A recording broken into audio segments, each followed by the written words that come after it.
And what else can we talk about when it comes to dynamic segmentation here? Oh, hey, excuse me, guys. Dan You Rivera, again. Watch and Lock. Good to see you again. You again? All right, yes, sir. Hey, Dan Rivera, Watch and Lock. I've heard about you. All right, awesome. You watch it, we lock it. I'm here to install a camera and a switch. Can I go ahead and get started? Okay, sure, that's fine. All right. Connect that in. Wait a minute. That looks like the corporate switch. You're going to just let him plug in this camera here? Yeah, I think that's okay. And in fact, this is a great time we could talk a little bit more even about dynamic segmentation as Dan is connecting those.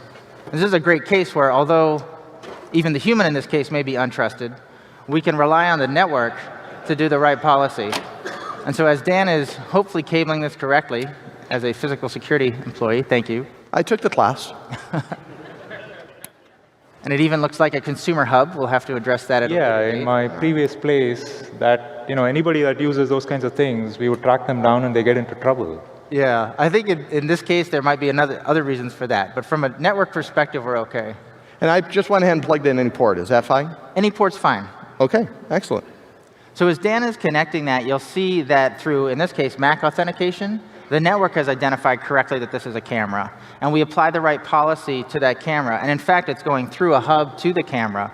And so even not being directly connected, without any port-based configuration, we know that this only should have access to cloud video storage, and we're giving it the appropriate connectivity and policy. And Michael, I found this loose cable here. Should I just go ahead and plug that in too? That's odd. I think that's a laptop. Why don't you plug that in and we'll see what happens. All right. So I see that as he plugs them in, the switch ports change color. That's Is that by right. design? It is, yeah. So if you think about the idea, kind of an old world of red ports and green ports, yellow ports, orange ports, we had to pre-plan what was connected to every port in the switch. That always causes problems with user experiences. And also, frankly, for us, for change management as well. So user, security, operations.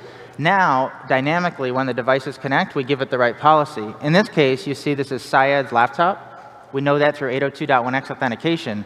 And even though both of these devices are, unfortunately, running through this consumer-grade hub, we're giving the right policy through the same physical port. And actually, Dan, do you mind just moving that laptop to our enterprise? Absolutely. If it's a laptop, it can't go on my secure security switch here. All right. And while you're at it, you can move any of the other wires to the left so we can kind of clean up the mess you've been making later. Okay, any particular port? Anything is fine.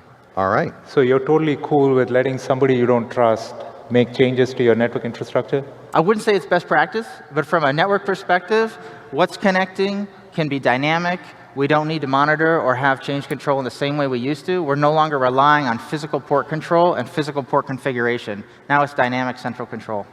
We're all set. Thanks, Dan. Take care. Wow, he left such a mess with the cabling over there. Yeah. So I see that you're not as worried as I am. What's the magic here? So what's happening behind the scenes is as these devices are connecting to the switch, and again, whether it's per port or even multiple users consolidated through the same port, we can do authentication at that time. It can be 802.1x, Mac authentication, captive portal, any method.